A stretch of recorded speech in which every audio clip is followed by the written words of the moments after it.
Good morning, সুপ্রভাত। বেনারসে আজকে আমাদের তৃতীয় দিন, আর আজকের দিনটা শুরু করছি সুন্দর গঙ্গার ঘাট থেকে। বেনারসের এই গঙ্গার ঘাট সকালবেলা সত্যি অসাধারণ। আমার সামনে আপনারা দেখতে পাচ্ছেন এত সুন্দর একটা গঙ্গার ঘাট। সূর্য উদয় হয়েছে, নৌকা ফেরি ঘুরে বেড়াচ্ছে চারিদিকে, পাখিরা উঠছে, ভীষণ সুন্দর পরিবেশ। চারিদিকে মন্ত্রপাঠ করছেন বিভিন্ন পণ্ডিতেরা, আর ধীরে ধীরে বেনারসের সকাল শুরু হচ্ছে।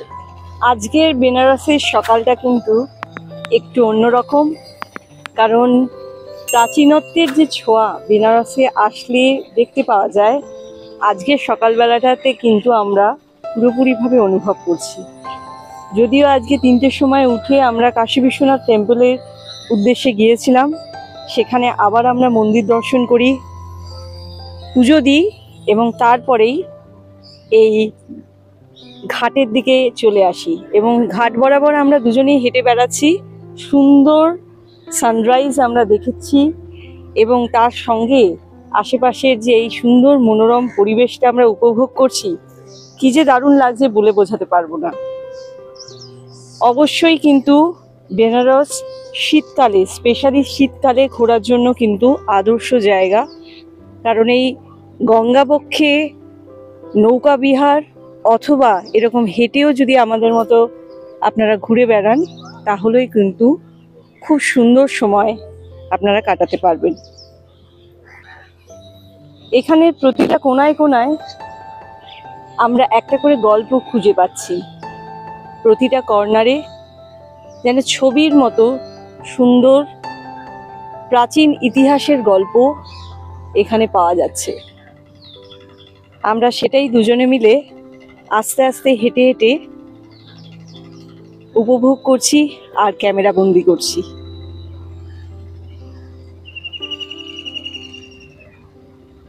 হাঁটতে হাঁটতে যেতে যেতে দেখতে পাচ্ছি প্রচুর বিদেশি পর্যটকেরা বেনারস ভ্রমণে এসেছেন এবং আমাদের ইন্ডিয়ান কালচার তারা বিভিন্ন রকমভাবে ঘুরে দেখছে, উপভোগ করছে এবং সাথে সাথে আমাদেরকেও দেখছে যে আমরা কিভাবে এই ইন্ডিয়ান কালচারটাকে অনুভব করি বা আগিয়ে নিয়ে যাই, কারণ তারা সেটা বোঝার চেষ্টা করছে।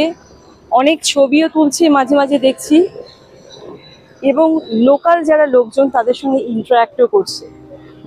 তো সেই জিনিসটা দেখে খুবই ভালো লাগছে।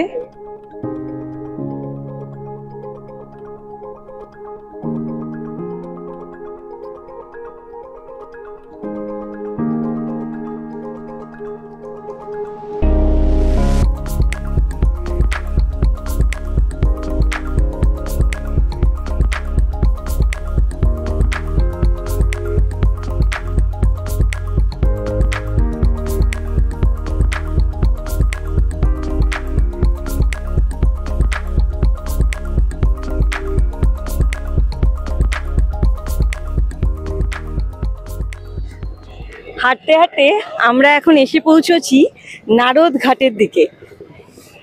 কথিত আছে নারদ মুনি যেমন হিস্টোরিক্যাল ভাবে আমরা জানতে পারি যে সমস্ত বিষয়ে কাঠি করতে থাকে, তো সেই রকমই এই ঘাটে যদি বলা হয় যে কেউ যদি স্নান করে, স্পেশালি কাপলস বা হাজব্যান্ড ওয়াইফ, তো তাদের ভেতরে নাকি নারদ মুনি ঝগড়া বাঁধিয়ে দেয়। তো এরকম একটা পুরাণ বা কথিত রয়েছে, সেই জিনিসটা এখানকার লোকাল যে লোকজন আছে তাদের কাছ থেকে জানতে পারি। সেই কারণে কিন্তু এখানে কিন্তু কাউকে আমরা এই ঘাটে স্নান করতে দেখছি না। হাঁটতে হাঁটতে চলে এলাম কেদার ঘাটে। সামনেই গঙ্গা থেকে জল তুলে সামনে এই যে দেখতে পাচ্ছেন কেদারেশ্বর মন্দির, এখানে বাবার মূর্তি রয়েছে, সেখানে কিন্তু জল ঢালা হয়।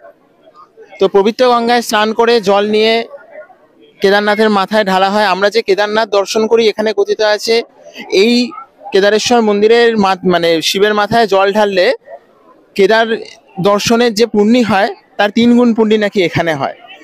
তো আমরা হাঁটতে হাঁটতে এই ঘাটে এলাম, একবার এই মন্দিরও দর্শন করব। ভাইবসটা খুব সুন্দর। আজকে প্রচুর লোক এখানে গঙ্গা স্নান করে পুজো করতে যাচ্ছেন। সকাল সকাল গঙ্গার ঘাট দর্শন করে আসার পরে আমরা আবার ব্রেকফাস্ট করতে চলে এলাম। আজকের ব্রেকফাস্টে করছি কিন্তু আমরা পুরি সবজি। তো পুরি সবজি দিয়ে এরকমই রাস্তার ধারেই দোকান, তো সেখান থেকে পুরি সবজি করছি। এখানে কিন্তু পুরির কোয়ালিটি খুবই সুন্দর, সবজিটাও ভালো। তো এটা করে আমরা কিন্তু আজকে সাইট সিনে বেরিয়ে যাবো। আমরা অলরেডি আসার পথে মানে হরিশ্চন্দ্র ঘাট দেখে বেরোনোর সময় আমরা একটা অটো বুক করেছি মোটামুটি 5-6 ঘন্টার জন্য, যেখান থেকে আমরা অনেকগুলো স্পট ঘুরে দেখবো আজকে। তো সেই সমস্ত স্পটগুলো ঘুরে সে আমাদের আবার গদুলিয়া চকে ছেড়ে দেবে। তো এই হচ্ছে আজকের প্রোগ্রাম, কারণ আজকে আবার আমাদের রিটার্ন রয়েছে, আজকে রাত্রে আমাদের ট্রেন রয়েছে কলকাতার উদ্দেশ্যে। তো সেই জন্য সকালবেলাটা কিন্তু আমরা আজকে এইভাবেই আমরা আজকে সারাদিনের ভ্রমণে যে বেরোলাম তার মধ্যে প্রথম স্পট আমরা যেটা ভিজিট করতে চলেছি সেটা হচ্ছে মার্নি টেম্পল। এখানে হচ্ছে 108টা শিবলিঙ্গ রয়েছে, একটা নতুন মন্দির এখানে তৈরি করেছে। তো সেই মন্দিরটা ভিজিট দিয়ে কিন্তু আজকে আমাদের এই বেনারসের যে সাইট সিনের ট্যুর সেটা কিন্তু শুরু করছি। খুব সুন্দর মন্দির সামনে দেখতে পাচ্ছি, আপনাদেরকেও দেখাচ্ছি, বেশ ভালো লাগবে।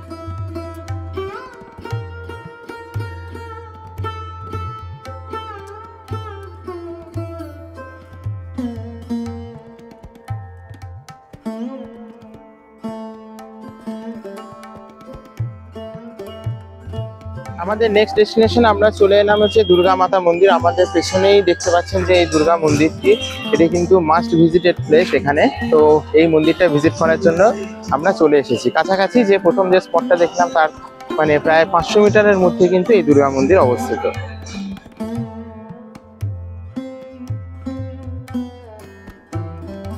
এই মন্দিরের ভেতরে কোনো রকম ফটোগ্রাফি বা ভিডিওগ্রাফি অ্যালাউ নয়। মনে করা হয়ে থাকে এখানে মা দুর্গার প্রতিমা স্বয়ং প্রকট হয়েছিল এবং এই মন্দিরের পাশেই একটি পুকুরও রয়েছে।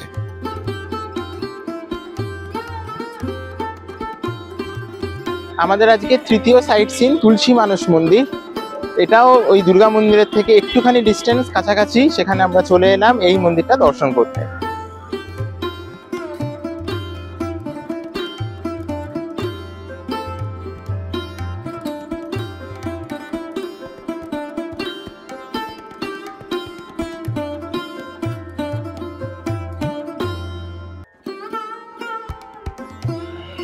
আমরা আমাদের আজকের পরবর্তী যে ডেস্টিনেশন সেখানে চলে এলাম, এটা হচ্ছে সংকটমোচন মন্দির। এই রাস্তা সোজা চলে যাচ্ছে 50 মিটার, তার ভেতরেই পড়বে সংকটমোচন মন্দির। এটি কিন্তু খুব প্রসিদ্ধ, অবশ্যই মাস্ট ভিজিটেড প্লেস।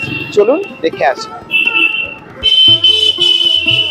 সংকটমোচন মন্দিরের এটাই মেন গেট। এর ভেতর দিয়ে এই মিনিট 3-4 মতো হাঁটতে হয় হেঁটে, তারপরে আপনারা পৌঁছতে পারবেন। ভেতরে কিন্তু এখানে কোনো রকম মোবাইল ক্যামেরা অ্যালাউ নয়। সামনেই লকারের ব্যবস্থা রয়েছে, সেখানে কিন্তু লকারে আপনারা আপনাদের মোবাইল এবং ক্যামেরা রেখে দিতে পারেন। তারপরে জুতো রাখারও ব্যবস্থা রয়েছে, সেখানেও কিন্তু রেখে দিতে পারেন। ভেতরে মন্দিরটা দেখলাম, খুব সুন্দর মন্দির, হনুমান মন্দির, ভালো লাগলো। কারণ ভেতরটা বেশ গাছগাছরা দিয়ে বাগানের মতো করে সাজানো, খানিকটা স্পেস, তারপরে মন্দিরটা রয়েছে।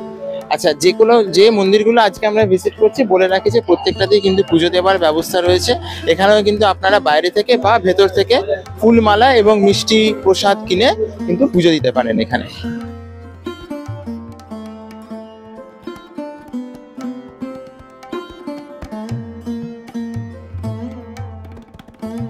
বিএইচইউ ক্যাম্পাসের ভেতরে কিন্তু ঢুকে গেছি। এই যে ক্যাম্পাস পরিসর,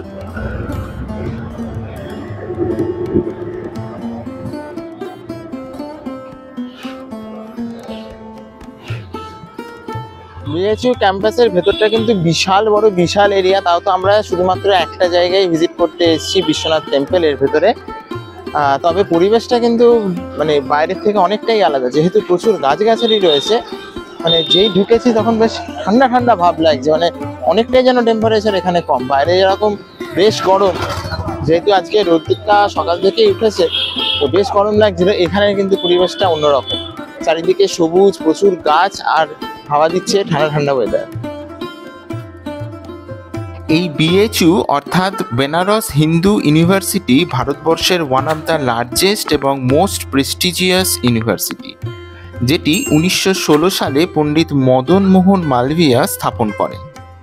এই ইউনিভার্সিটির ভেতরেই রয়েছে কাশী বিশ্বনাথ মন্দিরেরই আদলে তৈরি একটি শিব মন্দির।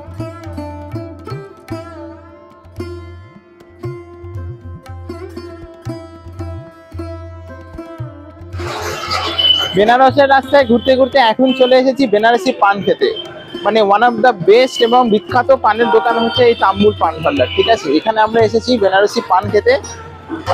মানে মোদি এখানে এই দোকানটাকে সম্মানিত করে গেছে, এতটাই এখানে ফেমাস এটা। তো চলুন গিয়ে এখানে পানের টেস্ট করা যায়, বেনারসি পানের। পান খিলাইয়ে দাদা, मीठा पान खाएंगे, मीठा पान कितना दो? हाँ दो। आपका दुकान का बहुत नाम सुने।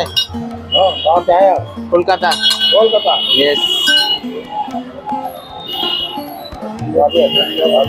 तो अपने पास आया था, देव आया था और मिथुन आया था। अच्छा, मिथुन आए थे। चलो पान खाया। अच्छा, वो प्रजापति फिल्म का शूटिंग किया।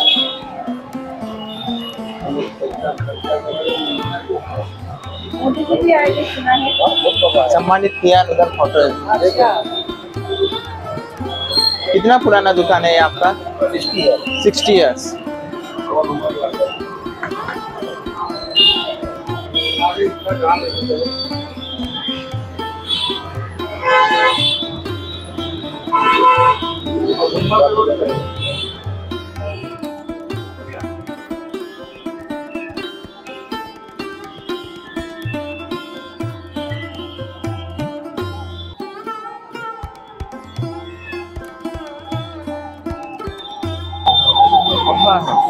আলাদাই মাত্রা আছে এখানে পানের, ডিফারেন্ট টেস্ট। আমাদের কলকাতার পানের মতো না, পুরোপুরি ডিফারেন্ট।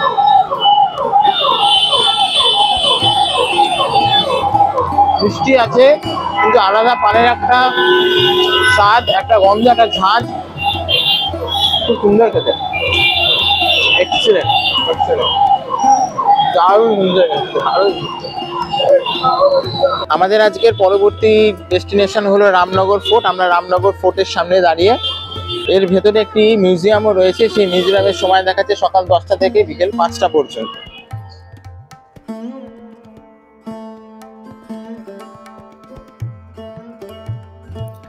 আমাদের হাতে সময় কম থাকায় আমরা এই মিউজিয়াম ঘুরে দেখতে পারিনি, তবে আপনাদের জন্য আমি মিউজিয়ামের সময় এবং মিউজিয়ামের টিকিট মূল্য কত তা স্ক্রিনে দিয়ে রাখলাম। আপনারা কিন্তু এটা ভিজিট করতে পারবেন এবং বিভিন্ন তথ্য এখান থেকে জানতে পারবেন।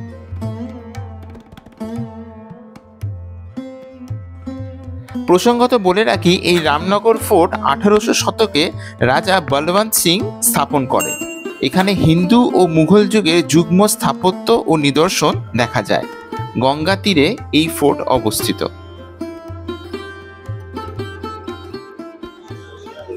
আমাদের আজকের পরবর্তী যে ডেস্টিনেশন, আমরা এসে পৌঁছেছি সারনাথ টেম্পলে। সারনাথ টেম্পলটা আমরা এবার ঘুরে দেখব এবং এই সারনাথ টেম্পলের বেশ কিছু হিস্ট্রি সম্বন্ধে জানবো। তো সেই জন্য কিন্তু দেখুন, আমার পক্ষে তো সবটা বলা সম্ভব না, সেই জন্য এখানে গাইড পাওয়া যায়। তো আমরা গাইডের সাহায্য নিয়েছি এবং গাইডের সাহায্যে বিভিন্ন ধরনের ইনফরমেশন আমরা তুলে ধরবো। তো আমার সাথে এই দাদা রয়েছেন আজকে গাইড। आपका नाम? अमरीश श्रीवास्तव। ओके, तो आप मेरे को ये सारनाथ घुमाएंगे और यहाँ पे जो जो देखने का चीज़ है, जो भी हिस्ट्री है वो बताएंगे, थोड़ा गाइड करेंगे, ताकि हम लोग और हमारा जो दर्शक है वो भी सारा जान पाए। Okay sir. ओके, ठीक है, तो लेट्स मूव, चलिए। बुद्ध 560 साल ईसा के पहले थे और राजा के लड़के थे, किंग सुशोधन के। सिद्धार्थ नाम था। तो 14-15 साल की उम्र में उनको लगा कि आदमी बुढ़ा क्यों होता है, बीमार क्यों पड़ता है, मरता क्यों है। इस तथ्य को जानने के लिए वो राजपाट छोड़ करके तपस्या करने को निकल रहे थे। रोकने के लिए शादी कर दी गई। यशोधरा पत्नी का नाम था। एक बेटा भी हुआ, राहुल। फिर भी वो निकले और यहाँ से सारनाथ आप हो जहाँ 250 किलोमीटर दूर बोध गया, जहाँ बुद्ध उनको गया, हाँ। जहाँ उनको ज्ञान प्राप्ति हुई। ज्ञान प्राप्ति के बाद वो यहाँ आए और अपने 5 अनुयायियों के साथ मिल करके पहला उपदेश दिया और संघ की स्थापना की। तो आप ये कह सकते हो बौद्ध धर्म का जन्म स्थली जो है वो सारनाथ है। अच्छा, बुद्ध देखिए हमेशा बरगद के पेड़ के नीचे, बैनियन ट्री के नीचे तपस्या किए, लेकिन ज्ञान प्राप्ति उनको पीपल के पेड़ के नीचे हुआ। पीपल बुद्ध ने इसलिए चुना कि ब्राह्मण खिलाफ थे, बुद्ध को मारना भी चाहते थे, तो बुद्ध ने पीपल चुना क्योंकि हम हिंदू पीपल की पूजा करते हैं, उसमें नारायण का वास है। इस और स्वास्थ्य के प्रति यह है कि 24 घंटे ऑक्सीजन देता है, इसलिए बुद्ध ने पीपल को चुना। देखिए वो पीपल का पेड़ जहाँ हम अभी चलेंगे, ये उसी परिवार का पेड़ है जिसने बुद्ध को ज्ञान दिया। इसको श्रीलंका अनुराधापुरम से लाकर लगाया गया है, क्योंकि ओरिजिनल बख्तियार खिलजी ने सब जला डाला। हाँ, उसने जब मुगल का जब शासन चल मुगल रहा के था, पहले मुगल से पहले। 36 अच्छा। उसने नालंदा विश्वविद्यालय भी जलाया। तो अशोक अपने समय में अपनी बेटी संघमित्रा, बेटा महेंद्र को साथ लेकर के भेजा था श्रीलंका प्रचार के लिए, तो वहां से लाकर इसको लगाया गया। आज ये 85 साल का है, but genes of the tree is approx 2500 years old। Okay. बीच में जो नीचे है ये अभय मुद्रा है, फियरलेस। ओके। बुद्ध का कहना है निडर बनो, डरो नहीं। ऊपर में ध्यान मुद्रा है, मेडिटेशन पोज।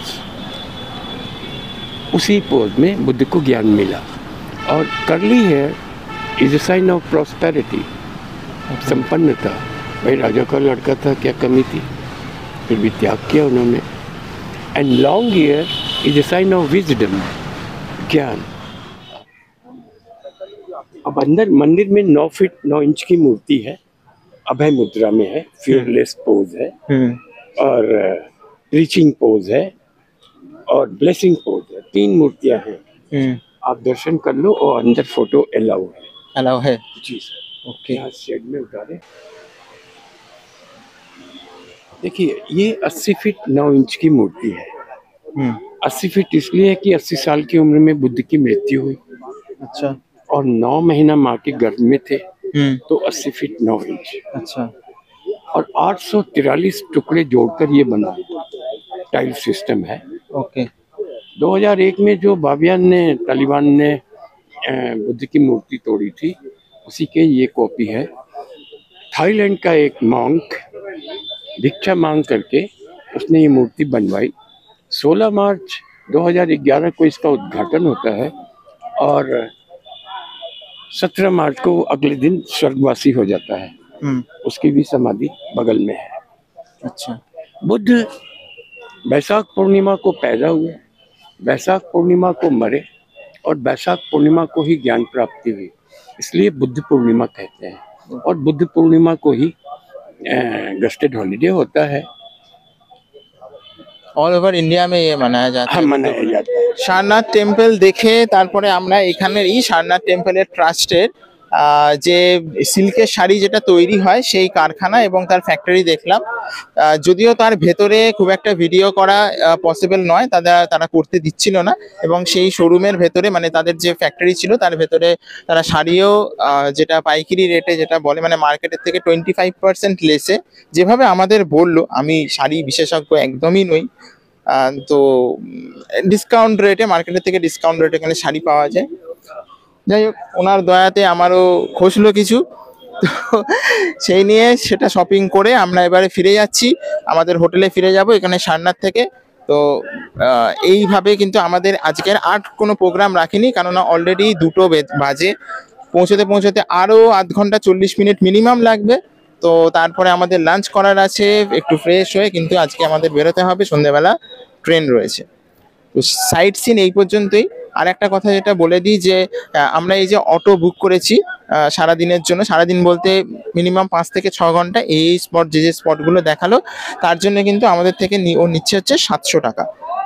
লোকটি বেশি ভালো এবং সমস্ত কিছু ঘুরিয়ে রেসপন্সিবিলিটি নিয়ে বেশ কিছু তথ্য দেয় ছোট ছোট, যে এখানে এইভাবে করলে সাজেশন যেটা বলে সেটা কিন্তু দিয়ে সাহায্য করেছে। তো আমি ডিসক্রিপশন বক্সে ওনার ফোন নাম্বার দিয়ে দেবো।